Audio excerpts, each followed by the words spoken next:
My bosses laughed when I asked for a raise after 7 years of loyalty, calling me ungrateful and replaceable. They stopped laughing when I handed them my resignation, attached to a new employment contract that not only doubled my salary, but also cost them their biggest client. This is where the story truly begins, and you won't want to miss what happens. Make sure you're subscribed to see it through to the end. We're always curious. Where in the world are you all watching from today? Let us know in the comments. The air in the conference room still hummed with the ghost of victory. On the projector screen, the final rendering of the Northwood Tower shimmered, a sleek, ambitious spire of glass and steel that was set to redefine the city's skyline. My skyline. My design. For the past 6 months, every waking moment and many sleepless nights had been dedicated to this project. I had sketched it on napkins, built it in complex 3D models, and defended it against a dozen competing firms. An hour ago, the client, a notoriously discerning developer named Marcus Thorne, had called to say the words every architect dreams of hearing. "We're going with you. The project is yours." A wave of exhaustion, so profound it was almost euphoric, washed over me. My team had already dispersed, their whoops and hollers fading down the hallway as they headed out to celebrate. I remained, packing up my laptop, my hands still trembling slightly from the adrenaline. This wasn't just another win for the firm of Evans and Associates, it was a legacy project. It was the kind of achievement that turns a senior architect into a partner. And that was exactly what I had on my mind as I walked towards the corner office. For 7 years, I had been the loyal workhorse of this firm. I was the first one in, the last one out. I was the one who took on the impossible deadlines, the one who mentored the junior associates, the one who quietly fixed the mistakes of others. I had done it all out of a deep-seated loyalty to the man who hired me, Mr. Evans, and a genuine love for the work. But loyalty, I had come to realize, didn't pay the mortgage or contribute to a retirement fund. My salary had barely budged since my last promotion 3 years ago, and it lagged significantly behind the industry average. The Northwood Tower victory was my leverage, the perfect moment to right that wrong.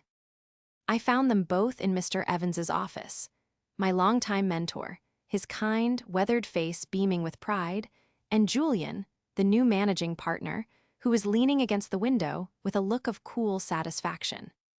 Julian had been brought in 6 months ago when a private equity firm bought a majority stake, and his presence felt like a blast of cold air in a place I once considered a second home. "Susan, there she is," Mr. Evans boomed, standing to give me a warm, fatherly hug. "I knew you could do it. I never had a doubt." "We did it," I corrected gently, a swell of affection for him momentarily pushing my nerves aside. "A landmark achievement," Julian said, his voice smooth and detached. He didn't offer a hug, only a crisp nod. "This will do wonders for our fourth quarter projections." I took a deep breath. "I'm glad. Actually, the timing is perfect. I was hoping I could speak to you both about my role here and my compensation." Mr. Evans's smile faltered slightly. He gestured for me to sit. "Of course, Susan. What's on your mind?" Julian remained standing, his arms crossed, his expression shifting from satisfaction to one of cautious appraisal. It was the look of a man who viewed every conversation as a negotiation. I laid it out calmly and professionally. I spoke of my 7 years of service, the consistent high praise from clients, my leadership on a dozen successful projects, and culminating in the Northwood win, the single largest contract in the firm's history. I didn't make demands, I presented facts. I concluded by saying that I believed my contributions warranted a salary that was reflective of the current market value for a senior architect of my experience and track record. Silence descended on the room. Mr. Evans shuffled some papers on his desk, avoiding my gaze. Julian, on the other hand, stared at me with an unnerving intensity. Then, a small, humorless smile touched his lips. "I see," he said. He walked over to his own laptop, which was perched on the edge of the desk, and tapped a few keys. The screen glowed with spreadsheets and charts. "I've been analyzing our payroll metrics, Susan. It's all about efficiency and market alignment now. We have to run a tighter ship." He turned the laptop around. There was my name next to a series of numbers. You fall within the acceptable salary band for your title, a bit on the lower end perhaps, but well within the margin. With all due respect, Julian, I countered, keeping my voice even, those bands don't account for performance or the value I bring to the firm. The Northwood contract alone will generate millions in revenue. This is when he laughed. It wasn't a loud laugh, but a short, sharp huff of air that was more insulting than any shout. Susan, your loyalty is commendable, but it doesn't pay the bills. The firm won that contract, not you. You were simply the employee assigned to lead it. Frankly, for what we're paying you, we're getting a bargain. My blood ran cold. I looked to Mr. Evans, my mentor, the man who had always told me I was the future of the firm. I expected him to interject, to defend me, to put Julian in his place. Instead, he cleared his throat and looked at a spot on the wall just over my shoulder. "We need you to be a team player, Susan," he said, his voice weak and unfamiliar. "Julian is right, the firm is in a transitional period. This isn't the time to be thinking about individual gains." The sting of his words was shocking. He was siding with him. After everything, he was choosing the spreadsheet over the person. Julian closed his laptop with a decisive snap. "Let me be blunt. Architects with your experience are a dime a dozen. We appreciate what you do, but don't make the mistake of thinking you're irreplaceable. Your request is denied." I stood there, frozen, the triumphant glow of the Northwood victory completely extinguished. The two men looked at me, one with cold dismissal, the other with cowardly avoidance. They expected me to nod, to accept my place, to go back to my desk and continue generating bargains for them. But in that moment, something inside me broke. It wasn't just about the money anymore. It was about the 7 years of my life I had poured into a foundation that had just crumbled beneath my feet. The professional dismissal was one thing, but the betrayal from the man I considered a mentor was a wound that cut far deeper than any financial insult. I walked back to my desk in a daze. The celebratory champagne bottle someone had left on the corner of my desk now looked like a cruel joke. The cheerful sticky notes of congratulations from my colleagues felt like relics from another era. An hour ago, this space had been the command center of my greatest professional triumph. Now, it felt like a cage. My heart hammered against my ribs, a frantic, trapped bird. The insult, a dime a dozen, echoed in my mind, each repetition chipping away at the pride I had felt just moments before. I sank into my chair, the ergonomic mesh protesting under my sudden weight. I stared blankly at the rendering of Northwood Tower on my screen. The elegant lines and soaring glass facade that had filled me with such purpose now seemed to mock me. It was a monument to my own foolishness, a testament to my misplaced loyalty. For 7 years, I had believed that hard work, dedication, and tangible results were the currency of success. Julian had just informed me that the only currency he valued was the kind that could be quantified on a spreadsheet, and Mr. Evans had co-signed that brutal transaction. My phone buzzed. It was a text from my sister. "Celebrating tonight? So proud of you." I couldn't bring myself to answer. How could I explain that the pinnacle of my career had also been the moment I was told I was worthless? The emotional whiplash was dizzying. I felt a burning sensation behind my eyes and willed myself not to cry. I would not give them the satisfaction. A shadow fell over my desk. I looked up to see Julian standing there, holding a thick file. He placed it on my desk with a soft thud. There was no apology in his eyes, no flicker of remorse. There was only the cool, appraising look of a manager assessing an asset. "Here are the preliminary zoning documents for Northwood," he said, his tone infuriatingly casual, as if our previous conversation had never happened. "The client wants an accelerated timeline. I need you to review these and have a projected schedule on my desk by morning. Let's see you prove your value, then we can talk." The audacity of it stole my breath. It was a test, a power play. He had just devalued my entire career, and now he was piling on more work, dangling the vague, insulting promise of a future conversation if I performed like a good dog. He wanted me to swallow my pride, put my head down, and work even harder to prove the worth he had just so casually dismissed. The old Susan, the loyal and accommodating Susan, would have accepted the file with a tight-lipped nod. She would have stayed late, fueled by coffee and a desperate need for approval, and the report would have been on his desk by sunrise. But the old Susan had died in that conference room. I looked from the file to his impassive face. I didn't say a word. I simply stared at him until he shifted his weight, a flicker of discomfort in his eyes. He wasn't used to being met with silence. He was used to compliance. After a long moment, he gave a curt nod and walked away, leaving the file sitting on my desk like a challenge. I ignored it. My gaze drifted back to the screen. And to the intricate details of the tower. I saw the custom curtain wall system I had designed, the innovative sustainable energy solutions I had fought for, the public plaza at its base that had been my personal passion. This project wasn't just a collection of drawings, it was a complex ecosystem of ideas and relationships, all of which orbited around me. Julian saw a building. I saw 1,000 conversations, 100 compromises, and one very specific, very demanding client. And that's when a new thought began to form, cutting through the fog of hurt and anger. It was a cold, clear, and surprisingly calming realization. Julian and Mr. Evans were looking at the situation all wrong. They were focused on the contract between the firm and the developer. They were patting themselves on the back for landing the big fish, confident that it was locked in their net.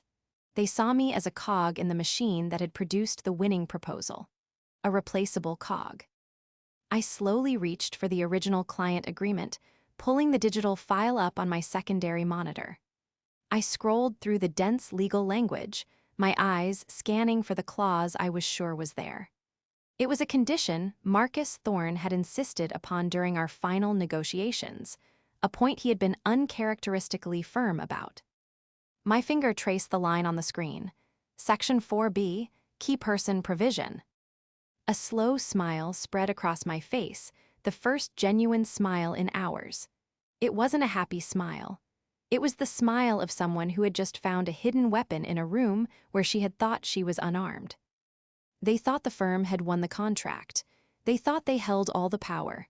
But they had forgotten one crucial thing. The client hadn't hired the firm, they had hired me. 7 years. It felt like a lifetime ago that I had first walked through the doors of Evans and Associates, a fresh-faced graduate with a portfolio full of ambitious ideas and a heart full of hope. Mr. Evans had taken a chance on me.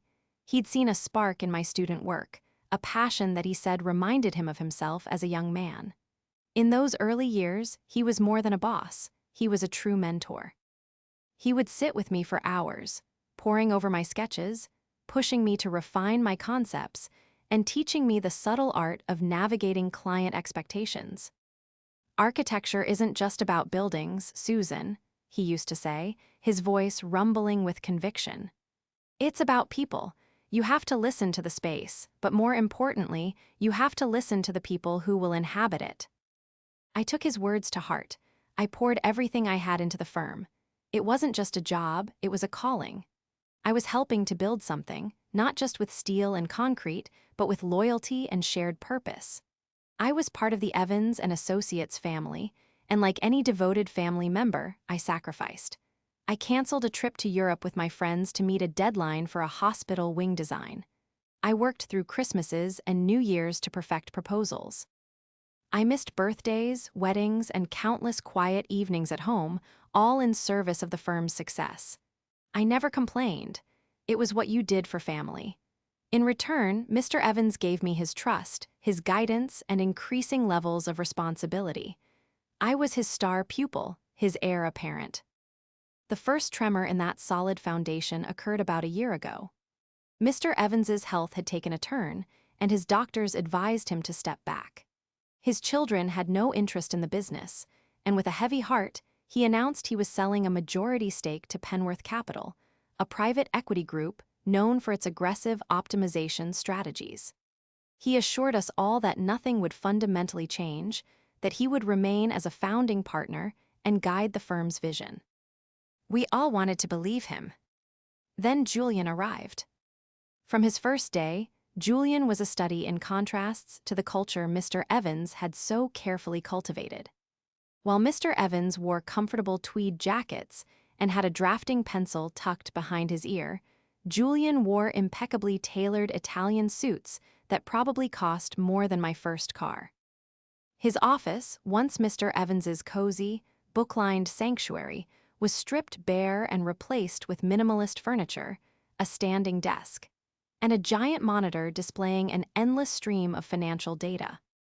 He spoke a different language, a corporate dialect of synergies, leveraging assets, and maximizing shareholder value. In his introductory town hall meeting, he never once used the word design or creativity. He talked about our portfolio as inventory and our clients as revenue streams. He announced a series of cost-cutting measures that felt both petty and insulting. The high-quality coffee we all loved was replaced with a cheap, bitter blend. The annual holiday party was downgraded from a catered event at a downtown hotel to a pizza lunch in the break room. Worst of all, he installed monitoring software on our computers to track our keystrokes and measure our productivity. His interest in my work was purely transactional. When I presented him with a concept, he didn't ask about the inspiration or the user experience. He asked about the billable hours and the cost of materials. He saw my passion not as an asset, but as a variable that was difficult to quantify and therefore inefficient. The most insidious change, however, was his effect on Mr. Evans.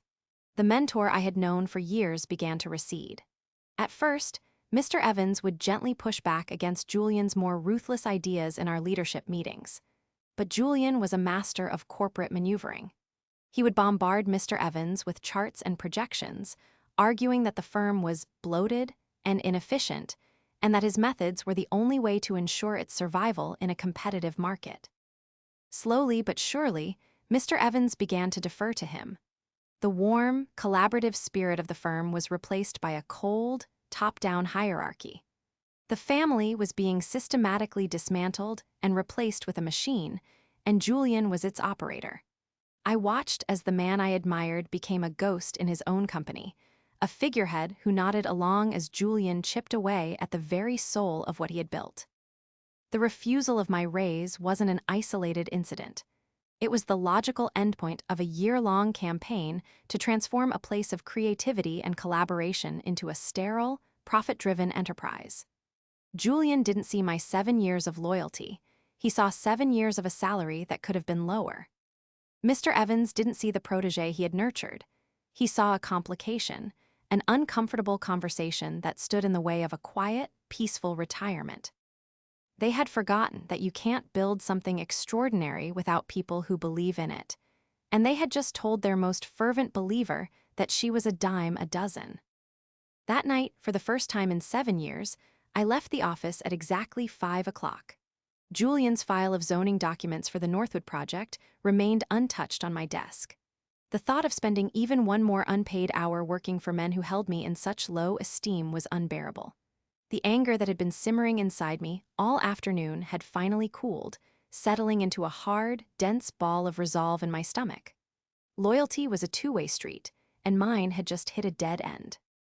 When I got home, I didn't pour a glass of wine or turn on the television to numb the sting of the day's events. Instead, I opened my laptop, navigated to my personal files, and located a document I hadn't touched since I was 29 years old. Susan Miller Resume, DocX. Blowing the digital dust off, it felt like an act of liberation. I methodically began to update it, each new entry a small rebellion against the narrative Julian had tried to impose on me. Led design and development for the award-winning Crestview Library. Managed a team of 6 architects on the successful Harrison Medical Center project. Secured the $150 million Northwood Tower contract, the largest in firm history. As I typed, the humiliation of the afternoon began to fade, replaced by a clear-eyed assessment of my own value. Julian's words were just an opinion. This document, this record of achievement, was fact. As I was searching through my old emails for project details, I came across a message from 3 months prior. The subject line read, "Confidential Inquiry, Sterling and Croft." Sterling and Croft wasn't just another firm, they were the gold standard. Their projects were ambitious, innovative, and internationally acclaimed. Their name was synonymous with prestige. A recruiter named Alina had reached out, expressing admiration for my work on the Crestview Library and asking if I might be open to a confidential conversation. At the time, I had been flattered but unmoved. My loyalty to Mr. Evans was absolute. I had sent back a polite but firm email, thanking her for her interest, but stating that I was happy in my current role. Now, reading that message again felt like finding a key I never knew I had. My fingers hovered over the keyboard. This was it. This was the point of no return. I took a deep breath and began to type. "Dear Alina," I wrote, "I hope this message finds you well. I'm writing to follow up on your email from a few months ago. If your offer for a confidential conversation still stands, I would be very interested in learning more about potential opportunities at Sterling and Croft. My circumstances have recently changed." I attached my newly polished resume and hit send before I could second-guess myself. A wave of nervous energy coursed through me. I had just fired the first shot in my own quiet revolution. While I waited, I turned my attention back to the Northwood Tower contract. My leverage wasn't just a feeling, it was a legal reality spelled out in black and white. The key person clause was ironclad. It explicitly named me, Susan Miller, as the lead design architect. ND stated that should I cease to be employed by the firm or be reassigned from the project, the client, at his sole discretion, reserves the right to review and/or terminate this agreement. Marcus Thorne, the developer, was a brilliant but notoriously difficult man to work for. He believed that iconic buildings were the product of singular visions. He hadn't bought into the Evans and Associates brand, he had bought into my vision. He had grilled me for hours on every aspect of the design, from the structural engineering to the lobby's custom light fixtures. Our relationship, built over months of intense collaboration, was the true foundation of the project. Julian, in his arrogant focus on the bottom line, had completely overlooked the value of that human connection. The investigation I was conducting wasn't into Julian's past or the firm's finances. It was an investigation into my own professional worth.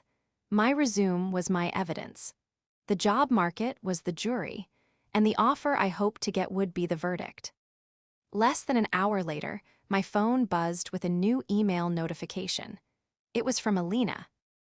"Dear Susan," it read, "it's wonderful to hear from you. The offer absolutely still stands. The partners were very impressed with your portfolio. Are you available for a call tomorrow morning?" I was. The machine was now in motion. The next morning, I walked into the office feeling like a different person. The cloud of despair had lifted, replaced by a quiet, steely confidence. I had a secret. I had a plan. While Julian and Mr. Evans saw me as a disgruntled employee they needed to manage, I was already looking beyond the walls of this firm to a future they couldn't control. My phone call with Alina from Sterling and Croft had been more than just promising. It was a revelation. She didn't talk about salary bands or payroll metrics. She talked about vision, culture, and opportunity. She spoke of my work with an informed respect that was a balm to my bruised ego. They weren't just looking for an architect, they were looking for a leader. They had a new international division and were searching for someone to help spearhead their expansion into sustainable urban design. It wasn't just a job, it was a career-defining role. We scheduled an in-person interview for the following afternoon. The first confrontation of the day was not one of my choosing, but it played perfectly into my hands. At 10 a.m., Julian called an emergency leadership meeting to review the Northwood project. It was clear he was trying to assert his authority after our tense encounter. He had his own accelerated timeline projected on the screen, a chaotic mess of overlapping phases and unrealistic deadlines. "We need to move faster," he announced, tapping a laser pointer at the screen. "I've identified several areas where we can trim the fat and get ahead of schedule. We'll cut back on the material sourcing review and use one of our preferred, cost-effective vendors. We'll also reduce the number of on-site consultations. The old Susan would have silently fumed, noting down the dozens of ways his plan would compromise the integrity of the design. The new Susan raised her hand. "That won't work," I said, my voice clear and steady. Every head in the room turned to me. Julian's eyes narrowed. "Excuse me." "The curtain wall system specified in the design requires a highly specialized manufacturer," I explained calmly, as if lecturing a student. "Your preferred vendor doesn't have the capability. If we switch, we'll face a 6-month delay for re-engineering and a significant budget increase. Furthermore, Marcus Thorne's contract stipulates a minimum of 3 on-site consultations per month. Cutting them would be a breach of our agreement." I wasn't emotional. I wasn't angry. I was simply stating facts. I knew this project inside and out, while he had only glanced at the executive summary. A wave of murmurs rippled through the room as the other senior architects realized I was right. I had exposed his ignorance in front of the entire team. Julian's face flushed a deep red. He was visibly furious, but he was trapped. He couldn't refute my points without admitting he hadn't done his homework. "Fine," he snapped, clicking off the presentation. "Look into it and find a solution. That's what you're paid for." Meeting adjourned. He strode out of the room without another word. It was a small victory, but a significant one. I had challenged his authority and won, not with emotion, but with the one thing he couldn't argue with: competence. My colleagues looked at me with a newfound respect. They saw the change in my demeanor, the steel in my spine. Julian saw it too, but he made the critical error of misinterpreting it. He saw a subordinate stepping out of line, a problem to be squashed. He couldn't possibly imagine that I wasn't fighting for my place in his firm anymore. I was simply setting the stage for my exit. As I walked back to my desk, Mr. Evans fell into step beside me, his expression troubled. "Susan, that was rather direct," he said, his voice low. "I was just ensuring the project's success," I replied coolly. "Yes, of course," he stammered. "It's just that Julian, he has a certain way of doing things. We all have to adapt." I stopped and looked at him, the man I had once revered. "Is this what you wanted the firm to become, Mr. Evans? A place where we cut corners and ignore contracts to meet arbitrary metrics?" He had no answer. He just looked away, a deep sadness in his eyes. It was the look of a man who knew he had made a terrible mistake but was too weak to undo it. That was the moment I knew for certain that nothing here was salvageable. The firm I had loved was already gone. My interview at Sterling and Croft felt less like a job interview and more like a meeting of minds. I sat across from 2 of the firm's senior partners, architectural legends whose work I had studied in school. They didn't grill me, they engaged me. We talked about design philosophy, the future of urban spaces, and the challenges of sustainable building. When I walked them through my vision for Northwood Tower, they listened with genuine, enthusiastic interest. They saw the artistry and the innovation, not just the price tag. I walked out of their breathtaking, sun-drenched office feeling taller, my sense of self-worth fully restored. 2 days later, the official offer arrived in my inbox. The subject line simply read, "Offer of Employment Director of Sustainable Design." My hands trembled as I opened the attached PDF. The position itself was a dream, a role that seemed custom-made for my passions. But it was the numbers that made my breath catch in my throat. The salary was nearly double what I was currently making. There was a substantial signing bonus, a generous relocation package even though I wasn't relocating, and a benefits plan that was far superior to anything Evans and Associates offered.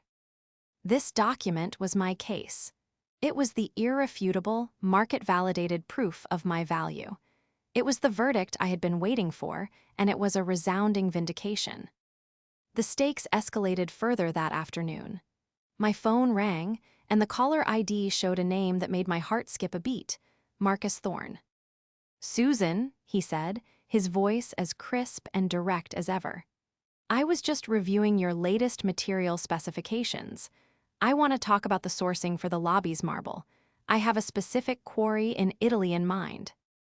We spent 20 minutes discussing the veining of Calacatta marble and the acoustics of the atrium. As we were wrapping up, he added casually, "I have to say, Susan, I'm glad you're the one steering this ship. I've had some interesting interactions with your new partner, Julian. He seems more interested in the budget than the building." "I'm committed to realizing the vision we agreed upon, Marcus," I said carefully. "I know," he replied. "That's the only reason I'm still sleeping at night. You're the linchpin of this whole project. Don't you forget that." When I hung up, my decision was no longer just a professional calculation. It was an ethical imperative. I couldn't allow Julian's cost-cutting and corner-clipping to ruin a project that Marcus Thorne had entrusted to me. My loyalty now was to the building itself and to the client who believed in my vision. The next day, as if on cue, Julian called me into his office. Mr. Evans was there, too, looking hopeful. Julian had a placating smile on his face, the kind a zookeeper might use on a restless animal. "Susan," he began, "after your feedback in the meeting the other day, I've been thinking. We reviewed your compensation, and we want to show you that we do, in fact, value you." He slid a single piece of paper across the desk. "We are prepared to offer you a 10% raise, effective immediately." I looked down at the paper. A 10% raise. It was a pittance, an insult wrapped in the guise of a concession. It wouldn't even bring me up to the industry average, let alone anywhere near the Sterling and Croft offer. They thought they could buy my compliance for a few extra dollars, that my principles were as shallow as their own. Mr. Evans was beaming, clearly relieved. "There," he said, as if the matter was settled. "We knew we could work something out." I looked from the paltry offer to their expectant faces. Julian was confident, certain he had solved the problem of the ungrateful employee. Mr. Evans was just desperate for the conflict to be over. It would have been so easy to lash out, to show them the offer from Sterling and Croft and watch their jaws drop. But that wasn't my plan. I folded the paper neatly and looked them both in the eye. "Thank you for this, Julian, Mr. Evans," I said, my voice betraying no emotion. "I appreciate you taking the time. I'll need a day to consider it." Their confusion was palpable. My calm, measured response was not what they expected. Julian's confident smile tightened at the edges. He had tried to regain control of the situation, but he had a sinking feeling that he had already lost it. They thought they were giving me a day to come to my senses. In reality, I was giving them one last day of blissful ignorance. The next afternoon, I sent a short, polite email to Julian's assistant, requesting a 15-minute meeting with him and Mr. Evans. The subject was regarding your offer. When I walked into Mr. Evans's office, they were both waiting, the atmosphere thick with expectation. Julian was leaning back in his chair, a smug look on his face. He had won. The difficult employee had been mollified by a few crumbs from the corporate table, and the natural order of things had been restored. Mr. Evans, by contrast, just looked tired, but relieved that the unpleasantness was finally behind them. "Susan," Julian began, gesturing to the empty chair. "Good to see you. I trust you've made the sensible decision." I didn't sit down. I remained standing, which immediately shifted the power dynamic in the room. I walked calmly to the large mahogany desk and placed 2 documents face down in front of them. "I have," I said, my voice steady. "And I wanted to thank you. Your refusal to acknowledge my 7 years of service was the catalyst I needed to properly assess my own market value." I turned the documents over. The first was my official letter of resignation, giving my 2 weeks' notice. The second was a redacted copy of my employment contract from Sterling and Croft. I had blacked out the proprietary details, but left 2 things clearly visible: my new title, Director of Sustainable Design, and the salary figure, a number so much larger than what I was making that it seemed to belong to a different world. For a full 10 seconds, there was absolute silence. The only sound was the faint hum of the air conditioning. I watched as the color drained from Julian's face. His smug expression evaporated, replaced by a slack-jawed look of pure, unadulterated shock. He picked up the contract as if it might burn him, his eyes scanning the numbers again and again, unable to process what he was seeing. Mr. Evans, however, didn't even look at the salary. His eyes were fixed on the letterhead. "Sterling and Croft," he whispered, the name coming out as a choked gasp. He looked at me, his face a mask of disbelief and dawning horror. He understood the implications immediately. This wasn't just losing an employee, this was a mortal blow to the firm's prestige. Julian's shock finally curdled into rage. He slammed the paper down on the desk. "You can't do this," he sputtered, his voice rising. "You have a commitment to this firm. We have the Northwood contract." This was the moment I had been waiting for. The culmination of all the hurt, the disrespect, the dismissal, but I felt no anger. I felt nothing but a cold, clear sense of triumph. "That's where you're mistaken," I said, my tone level and calm. "The firm has a contract, but I have the relationship with Marcus Thorne." I paused, letting the weight of my next words sink in. "You might want to have your legal team review Section 4B of the Northwood Agreement. It's the key person clause. Marcus insisted on it." The full, catastrophic realization hit them both at the same time. It was like watching a building collapse in slow motion. Julian's face went from red to a sickly pale white. He opened his mouth, but no sound came out. All his metrics, all his spreadsheets, all his arrogant corporate posturing was useless against this one, simple fact he had overlooked. He hadn't just insulted his best architect, he had torpedoed the most lucrative project in the company's history. Mr. Evans finally looked up at me, his eyes pleading. The mask of the complacent retiree was gone, replaced by the terrified face of a man watching his life's work go up in flames. "Susan, please," he said, his voice cracking. "We can fix this. We can match their offer. We can do anything." I looked at the man I had once admired so deeply, the mentor who had abandoned me, and I felt a pang of pity. But it was too little, far too late. "Some things, Mr. Evans," I said softly, "aren't about the money." With that, I turned and walked out of the office, leaving the two of them sitting in the ruins of the empire they had broken. My final 2 weeks at Evans and Associates were surreal. The office became a landscape of hushed whispers and averted eyes. News of my resignation and the reason for it spread like wildfire. I was suddenly treated with a strange mixture of awe and fear. Julian, stripped of his usual arrogance, alternated between bouts of furious, impotent anger and desperate, wheedling attempts to get me to reconsider. He offered to match Sterling and Croft's offer. Then he offered to beat it. He promised me a partnership. He promised me anything I wanted. His pleas were hollow, transparently motivated by the impending doom of Losi. NG the Northwood contract. It was all noise. I simply smiled, continued to organize my project files for the handover, and counted down the days. Mr. Evans tried to apologize.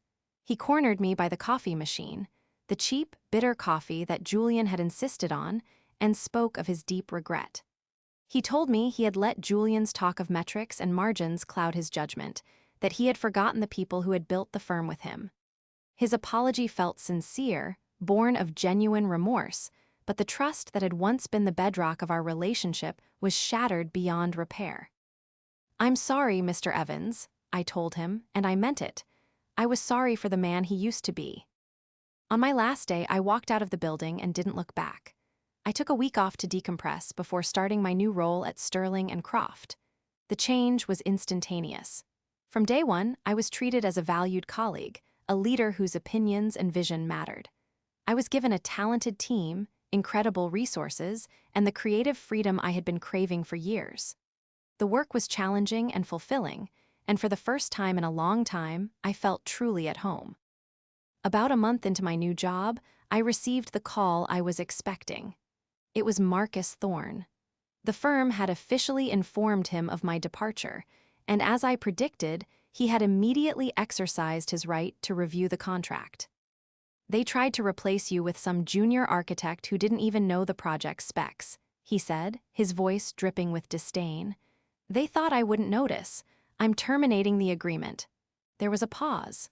"So, Susan, my Northwood Tower project is officially back on the market. I suspect Sterling and Croft will be submitting a proposal. We're already working on it, Marcus, I said with a smile. We won the contract 2 months later. The fallout for my old firm was swift and brutal. Losing the Northwood contract wasn't just a financial loss, it was a public humiliation. Their reputation took a nosedive.